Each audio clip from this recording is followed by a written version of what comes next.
The Imperium of Man doesn't just punish people, it turns suffering into a resource. From explosive collars that pump you full of combat drugs, to punishments that literally erase who you are, to fates so horrific the Inquisition tries to pretend they never happened. Today, I'm breaking down the worst punishments the Imperium has ever devised, and we're starting with the one that's considered merciful: penal legends. Getting sentenced to a penal legion is the best deal on this entire list. Let that sink in for a second, because it involves explosive collars strapped to your neck and chemical stimulants being pumped directly into your bloodstream. Here's how it works. You commit a capital crime in the Imperium. You're supposed to die, but instead of a bolt round to the skull, your death sentence gets commuted to mandatory military service in a penal legion. Technically, that's a reprieve. Functionally, it's just a slower execution with extra steps. The average Imperial Guardsman already has a horrifically short life expectancy in active combat. Penal legionaries die even faster. They're issued malfunctioning weapons, given zero armor, and shipped to the absolute worst war zones the Imperium has to offer. They're not soldiers. They're ablative meat shields with a pulse. But here's where it gets really elegant. Those explosive collars keep you from running. And on top of that, many legionaries are issued Frenzen dispensers that flood your system with combat stimulants, keeping you fighting through injuries that should have killed you 3 times over. Your legs are shattered, your organs are failing, and the Frenzen is overriding your body's shutdown signals. You don't get to die on your own terms. You die when the Imperium is done using you, and the whole time, the Ecclesiarchy is whispering in your ear that this is your shot at redemption. Die gloriously in the Emperor's name, and your sins are forgiven. It's a beautiful narrative. It's also a complete lie. There's no retirement from a penal legion, no promotion, no recognition. Nobody is tracking your heroic deeds. The redemption story exists for one reason and one reason only: to stop you from mutinying before you've absorbed enough enemy fire to be useful. The Imperium looked at its overflowing prisons, its endless wars, and its need for disposable bodies, and it solved all 3 problems with a single policy. That's not cruelty for cruelty's sake. That's administrative genius with a body count. And if you think strapping explosives to a convict's neck and calling it mercy is bad, wait until you see what happens when the Imperium decides your mind is the problem. The pain glove. Penal legions are brutal, but they're brutal in a way that makes sense. You messed up, you get strapped with a bomb collar, you die on a battlefield. It's cruel, but it's logical. The pain glove is something else entirely, because this isn't a punishment forced on criminals. This is a punishment Space Marines volunteer for. The pain glove was created by Rogel Dorn, Primarch of the Imperial Fists, and it was designed specifically for beings who can already shrug off injuries that would kill a normal human 10 times over. The device itself is a sealed cylinder. The subject steps inside and gets suspended in a full-body suit made of electrofibers, studded with biomonitors, hanging in place so they can't touch the walls, even as every muscle in their body starts convulsing uncontrollably. And then it gets worse. There's a collar around the neck that does 2 things. First, it prevents the subject from snapping their own spine during their convulsions. Second, and this is the part that matters, it chemically blocks every opiate receptor in the brain. Your body's natural response to extreme pain is to shut down, to let you pass out. The pain glove's entire design philosophy is built around one principle. You are not allowed to escape, you will stay conscious. You will feel everything. The device has 3 settings. Meditation, which delivers moderate pain meant for contemplation and focus. Penance, which cranks the intensity up as punishment for minor failures, typically administered by a chaplain or sergeant. And then there's torture, maximum intensity, reserved for captured traitors and Xenos. This setting can kill a Space Marine in minutes, but here's where it gets genuinely disturbing. The Imperial Fists don't treat this device like a torture machine, they treat it like a sacrament. Chapters teach their Marines that pain burns away impurity, that suffering strengthens resolve, that enduring the pain glove makes you closer to the Emperor. They've taken a cylinder that chemically prevents you from losing consciousness while electrocuting every nerve in your body and rebranded it as spiritual discipline. And the worst part? It works. Space Marines line up for this. They submit willingly, believing the agony purifies them. The Imperium didn't just build a torture device, it built an entire theology around one. And somehow that's more unsettling than if they just strapped people in by force. Because forced suffering is cruelty. Voluntary suffering that you've been convinced is holy? That's control on a level most civilizations never achieve. But if the Pain Glove shows what the Imperium does to its greatest warriors, wait until you see what it does to ordinary people who get sentenced to servitorization, penitent engines. Every war machine in the Imperium is designed to protect its operator. Dreadnoughts encase their pilots in armored sarcophagi. Tanks surround their crew with layers of ceramite and adamantium. The penitent engine does the exact opposite. It straps the pilot to the front of the machine, completely exposed, and sends them screaming into combat. And that's not a design flaw. That's the entire point. Here's the thing. The people who end up wired into penitent engines aren't random criminals or captured enemies. They're fallen members of the ecclesiarchy itself, priests who broke faith, battle sisters whose failures got innocent people killed. These are individuals who once held the Imperium's moral authority, who stood at pulpits and preached obedience to the God Emperor. And now the very institution they served has condemned them to the worst death it can engineer. The conversion process is deliberately cruel. The condemned are hardwired to the front of the walker through fiber optic neural connectors, fully conscious, fully aware, but completely unable to control where they go or what they do. Chemical injectors are implanted directly into the brain and spine, flooding the pilot with stimulants that accomplish two things simultaneously. First, they keep the pilot alive through combat wounds that should absolutely be fatal. Second, they drive the pilot into a state of frantic, heedless aggression that makes self-preservation impossible. This is why penitent engines are built primarily around close combat weapons, chain fists, power saws, power blades. They do carry flamers on their arms, but that's not precision weaponry. That's just spraying fire in the general direction of the enemy. The pilot's chemically shattered mental state makes anything requiring actual aim completely impossible. They can't think tactically. They can't pick targets. All they can do is charge forward, bathe everything in fire, and tear apart whatever's still standing until something finally kills them. But here's where it gets truly disturbing. The suffering isn't private. The Sisters of Battle consider it a sacred duty to witness penitent engines in combat. They watch. They observe the condemned pilot being torn apart, screaming,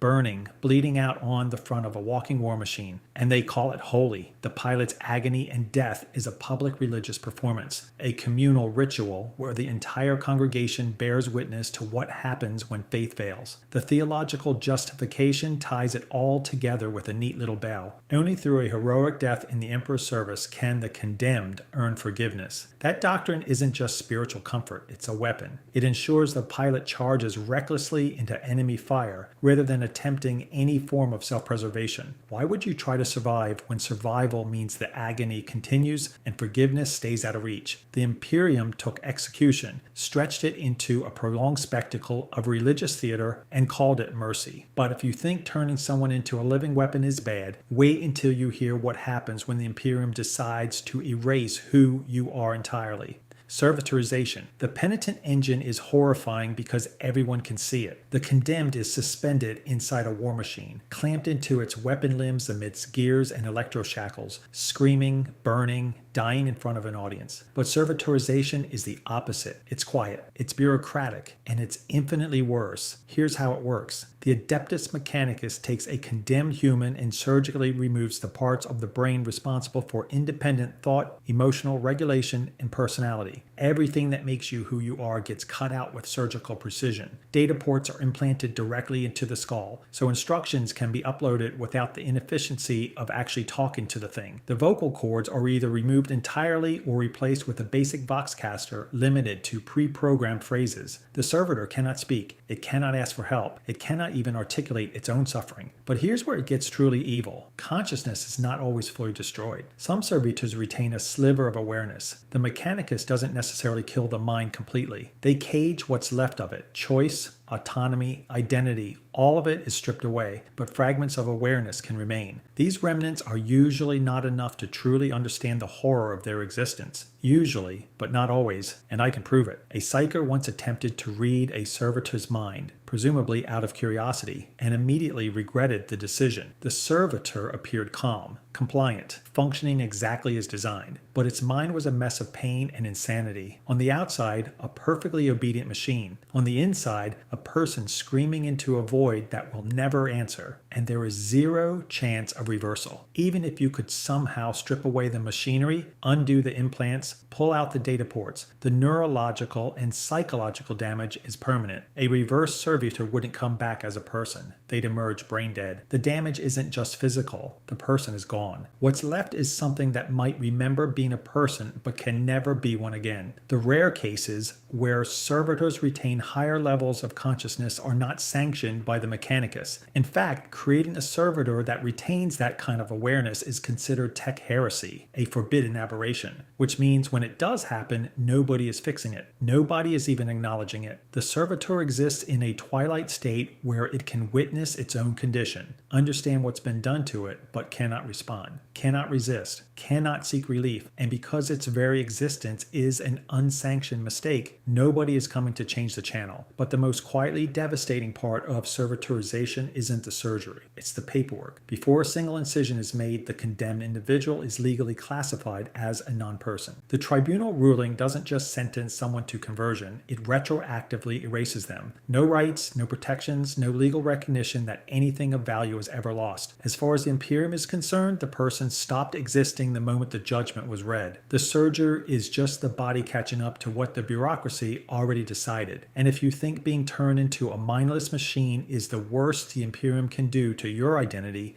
wait until you hear what the Inquisition does with a mind wipe, mind cleansing. Servitorization is horrifying, but at least it's honest about what it does to you. Mind cleansing is the Inquisition's way of doing something arguably worse while pretending it's a favor. Here's how it works. The Inquisition uses a combination of psychoviral agents, electrochemical mimetic processes, and direct telepathic intervention to selectively erase memories from a subject's mind. But they don't stop at just removing what you know. They alter fundamental thought patterns. They rewrite how you think, what you feel, and who you are at the deepest neurological level. And the result isn't a damaged person, it's a replacement person. Let me explain. In extreme cases, entirely new personalities are constructed from scratch and imprinted directly into the victim's mind. False memories of events that never happened, skills that were never learned through experience, loyalties that never developed naturally. The Inquisitor doesn't just erase someone, they build a new someone, custom engineered to serve whatever purpose the Inquisition requires. The original person is gone, completely. What walks around afterward is a construct wearing their face. But here's where it gets truly unsettling. Deep-rooted mental commands are implanted that the victim physically cannot refuse to obey. Failsafe control triggers are embedded into the mind and activated through telepathic communication or specific sonic cadences. The Inquisition actually moved away from simple code phrases because they were too easily compromised. So they made the leash more complex, more arcane, harder to accidentally trip. They don't just want compliance from a mind-wiped agent. They want ownership at the neurological level, total, permanent, invisible control. And the people walking around with rewired brains, they know something is wrong. They just can't figure out what. Mind-wiped individuals frequently experience profound alienation, a nameless sense of loss and dread they cannot explain. They lack empathy. They're cold-hearted. They feel set apart from everyone around them by something they cannot identify or articulate. Imagine feeling like a stranger in your own body every single day, knowing something fundamental is missing but having zero ability to figure out what it is. In the worst cases, fragments of the original personality start reasserting themselves over time. Memories bleed through, old behavioral patterns resurface, and when that happens, the mind-wiped individual doesn't recover. They break, complete psychotic collapse. At that point, the Inquisition's solution is administrative and efficient. Execution. Dispose of the malfunctioning tool and move on. Now here's the most insidious part. The Inquisition frames mind cleansing as occasionally merciful. They argue that erasing harrowing memories from agents who witness things that would otherwise drive them permanently insane is an act of kindness, a gift even. And that framing is more disturbing than open cruelty, because it means the Inquisition has built an entire philosophical justification for erasing human beings and replacing them with obedient constructs. They genuinely believe, or at least claim to believe, that this is sometimes the compassionate option. And that's the key distinction between this and servitorization. A servitor is visibly an abomination. You look at one and you know immediately that something terrible has been done to a human being. But a mind-wiped individual, they look normal. They hold conversations. They they seem functional. The theft of their entire identity is completely invisible from the outside.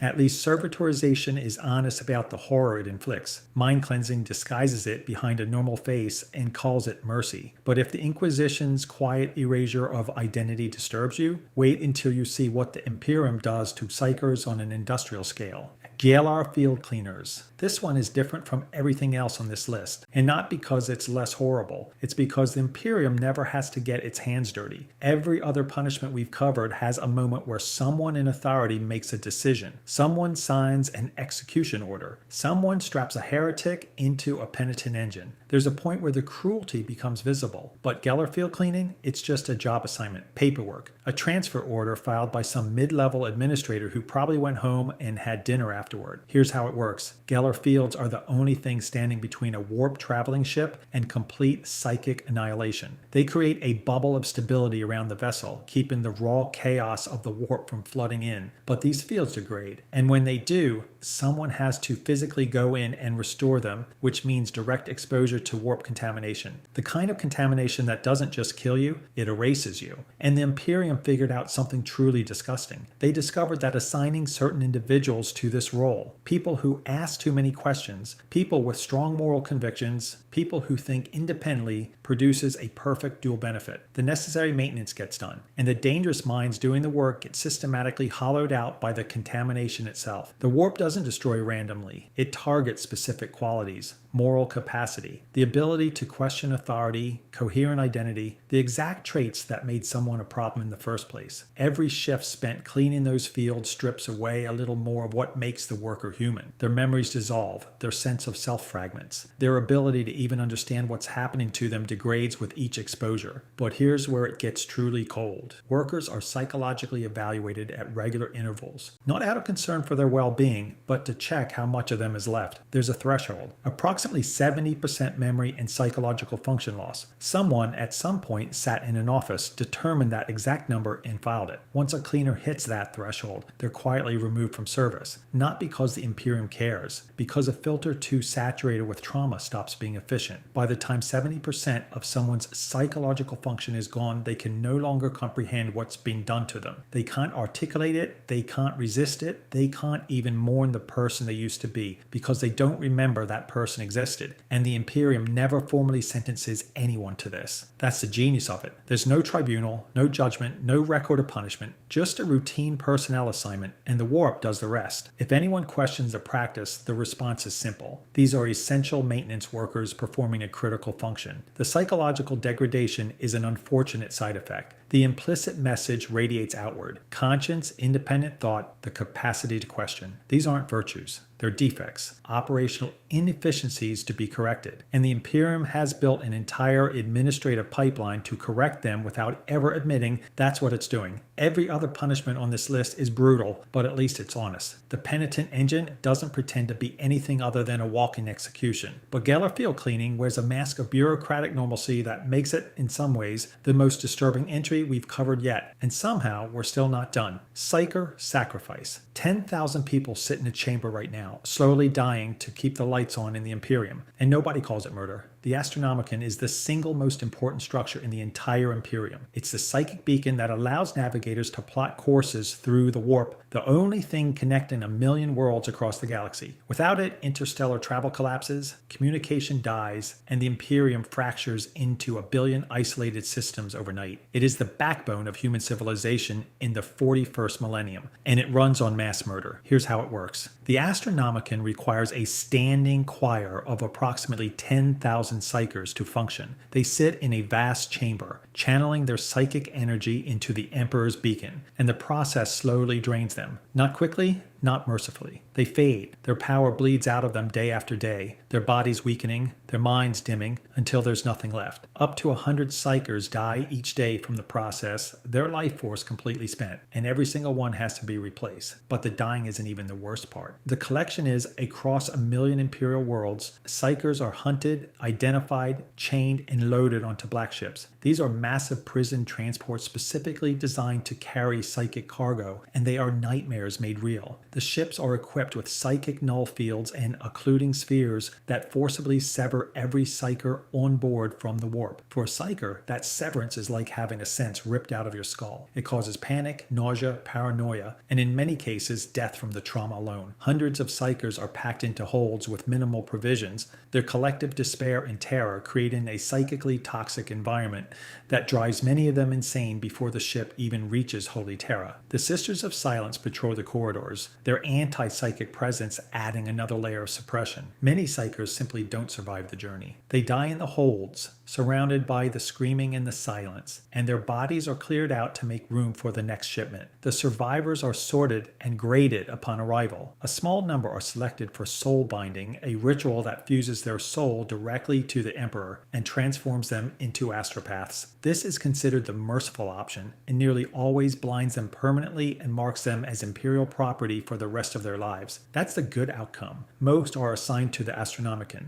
The sacrifice is where this section breaks. The Psychers are locked into a collective channeling pattern, pouring their psychic energy into the beacon. They can feel the others around them fading, sense the slow dimming of consciousness after consciousness as their fellow choir members wither and die over days and weeks. There is no way to ease the process. There is no way to numb it. They feel themselves draining away, and they know exactly how it ends because they've watched it happen to the person sitting next to them. Here's where it gets truly dark. The Imperium doesn't classify any of this as punishment. It's not called execution. It's not called genocide. It's called a holy tithe, a sacred duty, a necessary sacrifice to the God Emperor in exchange for the light that guides humanity through the void. Imperial citizens on 1,000,000 worlds would call it honorable. The Psychers being dragged onto black ships in chains might disagree, but nobody asked them. The scale is what makes this impossible to process. Up to 100 dead per day, every day. A choir of 10,000 maintained in perpetuity for over 10,000 years of Imperial history, constantly replenished, constantly dying. That's not a sacrifice. That's a systematic extermination program conducted against the most vulnerable members of Imperial society, sanctified by doctrine and disguised as devotion. And here's the reframe that should keep you up tonight. Every time a navigator plots a course through the warp, every time an Imperial fleet jumps to a new system, every time a distress signal reaches its destination, they are navigating by the light of 10,000 people slowly being drained to death. The Astronomicon isn't just a beacon, it's a furnace, and it has never, not once, stopped burning. But if the Astronomicon represents the Imperium's most horrific system, there's one punishment that might actually be worse on an individual level, and it involves something far more personal than psychic fuel: the Daemonculaba. Everything else on this list follows a pattern. The Imperium finds someone guilty, and it breaks them down into something useful. Soldiers, machines, fuel, tools. Every punishment we've covered serves the Imperium in some twisted, justifiable way. The Daemonculaba didn't serve the Imperium, it served chaos. And that's what makes it the worst thing on this list by a margin so wide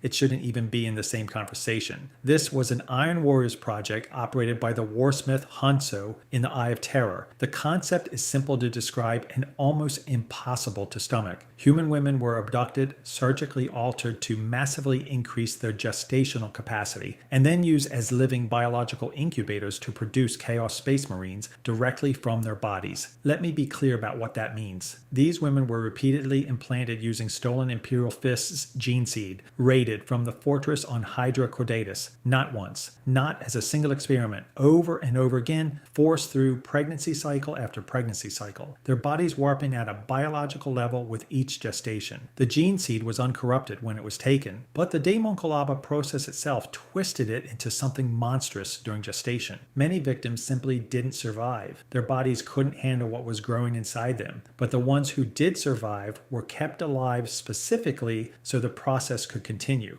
Here's where it gets worse, and I genuinely didn't think that was possible. The offspring that emerged from the Daemonculaba were born without skin, completely skinless. To complete them, flesh had to be harvested from somewhere. That somewhere was the bodies of failed pregnancies and other victims. Skin was physically stripped from the dead and stitched around the newborn Marines like a suit. These Chaos Space Marines were literally clothed in the flayed remains of prior victims from the moment they drew their first breath. That wasn't a side effect. That was the process process working as intended. And the failed pregnancies, they weren't discarded. They were reprocessed into biological material and fed back to the homunculata wombs. Every single death perpetuated the cycle. Every failure became fuel for the next attempt. Nothing was wasted, nothing was mourned. The system was designed so that even dying before birth meant you'd still serve the machine that killed you. But here's the kicker, and this is what separates the homunculata from everything else we've talked about. The corruption didn't stop at the victims you could see. The stolen Imperial Fist's gene seed was permanently tainted by the process. Every marine produced by the homunculata carried that corruption forward in their biology. The gene seed wasn't just used, it was fundamentally rewritten. Whatever came out of those wombs wasn't a true space marine by any definition the Imperium would recognize. It was something new.